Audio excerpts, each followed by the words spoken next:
তাফসির মাহফিলে গ্যাঞ্জাম নিয়ে কথা বলি।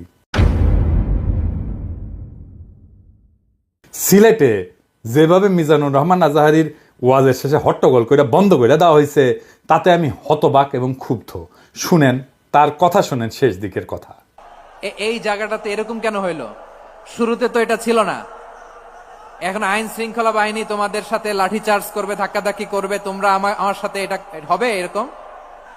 তোমরা তো ব্যথা পাবা তো। বসো না, সবাই বসতে পারলে তোমাদের কি? বসো।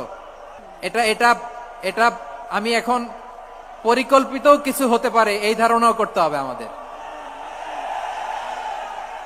লক্ষ লক্ষ মানুষ বসে আছে, তোমরা একটু শান্ত হবে না? হ্যাঁ, বসো।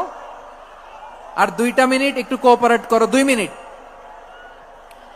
মিনিট একটু কোঅপারেট করো।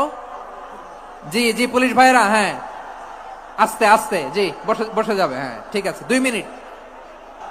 এই বিভাগে আমার আর আসা হবে না, আমি একবারই তো আসলাম।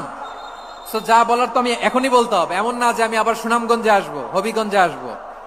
খুবই গুরুত্বপূর্ণ কয়েকটা কথা আমি রাখবো তোমাদের সামনে। বসো, শেষ করে দিব। এই তো আর 10 মিনিট সময় আছে আমার হাতে। বসো। মাশাআল্লাহ, এই ঠিক আছে। আমি কলে এখানে এক বিশাল ষড়যন্ত্রের গন্ধ পাইতেছি। ঘটনা ছোট, রাজনৈতিক গুরুত্ব অপরিসীম।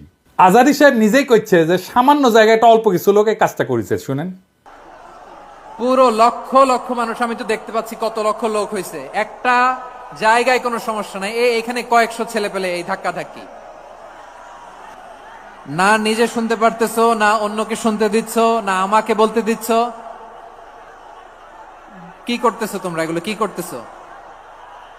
আমি আজকে just as a gesture of goodwill, আমি নামটা কইলাম না কে করিছে, কয়া দেবো কিন্তু কে করিছে এইটা। এই হট্টগোল হয়ে কেন সুষ্ঠুভাবে শেষ করতে পারলেন না তাফসির মাহফিল আজারি সাহেব? কারণ বিএনপি নেতারা প্রকাশ্যে বলিছে মাহফিলে আজারি সাহেব হেস্ত নেস্ত শিকার হবে, এটা কইছে বিএনপি নেতা। সত্যি কথা, আমি ব্যানে করছি না। এই যে শুনেন, রহমান আজারি বক্তব্য রাখে বিএনপির বিপক্ষে, এত সাহস সে কোথায় পায়?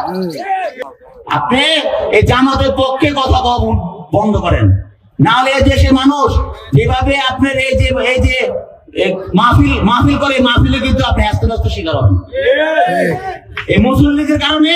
কারণ এই মুসলিম লীগ কিন্তু বিএনপিকে পছন্দ করে, এই মুসলিম লীগ কিন্তু অন্য সংগঠনকে পছন্দ করে।